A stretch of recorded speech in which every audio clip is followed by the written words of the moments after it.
ಇದ್ದಾಳೆ. ಬೆಳೆಯುವ ಚಿಕ್ಕ ಮಗಳಿಗೆ ತಾಯಂದಿರು ಉಣಬಡಿಸುವ ಮುಂಜಾಗ್ರತೆಗಳು. ಮಗಳೇ ಮಗಳೇ ನೀ ದೊಡ್ಡವಳಾಗಿದ್ದಿ, ಮಗಳೇ ಮಗಳೇ ನೀ ದೊಡ್ಡವಳಾಗಿದ್ದಿ, ಇನ್ಮೇಲೆ ನೀನು ಬಹುಜಾಗ್ರತೆಯಲ್ಲಿ ಯಾವಾಗಲೂ ಇರಬೇಕು. ಹುಡುಗ ಗಂಡಸರೊಡನೆ ಮುಟ್ಟದಿರುವಂತಿರಬೇಕು. ದೂರ ದೂರ ಆಟವಾಡ ಹೋದರೆ ಸಂಜೆ 7ರ ಒಳಗೆ ಮನೆಯೊಳಗೆ ನೀನು ಇರಬೇಕು. ಮನೆಗೆ ಕಾಲಿಡಬೇಕು ಅದರ ಮೊದಲು. ಫೋನಲ್ಲಿ ನಿನ್ನ ಫೋಟೋ ವಿಡಿಯೋಗಳನ್ನು ಎಂದೆಂದಿಗೂ ಕಳುಹಿಸಬಾರದು, ಆಯ್ತೇ?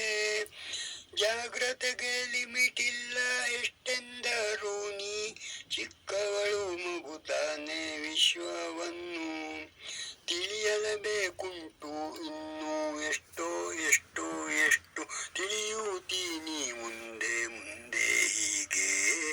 ಮಗಳೇ ಮಗಳೇ ನೀ ದೊಡ್ಡವಳಾಗಿದ್ದಿ, ನೆರೆಮನೆಯ ಹಿರಿಯರಾದರೂ ನೀನು ಜಾಗ್ರತೆಯಲ್ಲವರೊಡನೆ ವ್ಯವಹರಿಸಬೇಕು ಕಂದ. ಅಲ್ಲಿ ಇತರೆ ಹೆಂಗಸರು ಇರುವರೋ ಎಂದು ಗಮನವ ಕೊಡಬೇಕು ಯಾವಾಗಲೂ. ಇರದಿದ್ದರೆ ನೀನು ಒಳ ಹೋಗದಿರುವುದೇ ಲೇಸು. ಹೋಗಬೇಕಾದರೂ ನಿನ್ನ ತಮ್ಮ ತಂಗಿ ಅಕ್ಕ ಇತರೆ ಯಾರಾದರೂ ಸರಿಯೇ, ನೀನು ಜೊತೆಯಾಗಿ ಹೋದರೆ ಸರಿಯಾದ ಮಾರ್ಗ. ನಿನ್ನ ಸಹಪಾಠಿಯೋ ಇತರೆ ಸ್ನೇಹಿತೆಯೋ ಅವರನ್ನು ಸರಿಯಾಗಿ ಅರ್ಥೈಸಿಕೋ. ಪೂರ್ಣವಾಗಿ ನಂಬದಿರು, ಇದು ನಿನ್ನ ಉಳಿವಿಕೆಗೆ ಸಹಕಾರಿಯಾಗುತ್ತದೆ.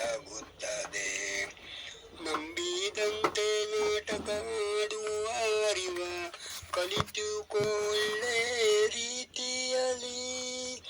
ಇವಾಗಿನ ಕಾಲ ಕೆಟ್ಟು ಹೋಗುತ್ತಲಿದೆ, ಒಬ್ಬರನ್ನೊಬ್ಬರು ಅನುಮಾನದಲ್ಲಿ ನೋಡುವುದರಿಂದ ನಾವು ಕೂಡ ಅದಕ್ಕೆ ಹೊಂದಿ ನಾಟ್ಯವನ್ನಾಡುವ ಕಲೆಯ ಕಲಿಯಬೇಕು. ಪರವೂರುಗಳಿಗೆ ಪ್ರವಾಸ ಇದ್ದರೆ ನೀ ಒಬ್ಬಳೇ ಹುಡುಗಿ ಆದರೆ ಬೇಡ ಟ್ರಿಪ್ಪು.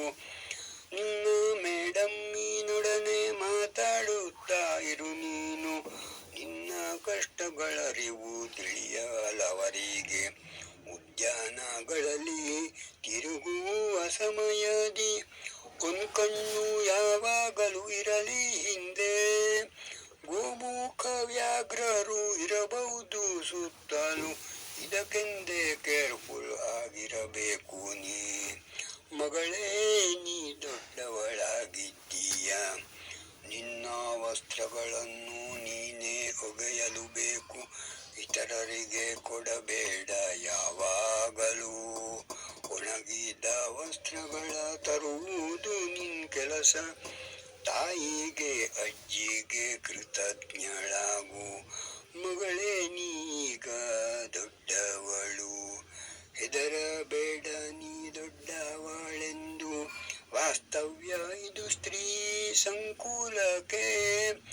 ವಾಹನ ಚಲಾವಣೆ ಮಾಡುವಾಗಲೂ ಬಲು ಜಾಗ್ರತೆಯಲ್ಲಿ ಇರಬೇಕು, ಬಲು ಜಾಗ್ರತೆಯಲ್ಲಿ ಇರಬೇಕು.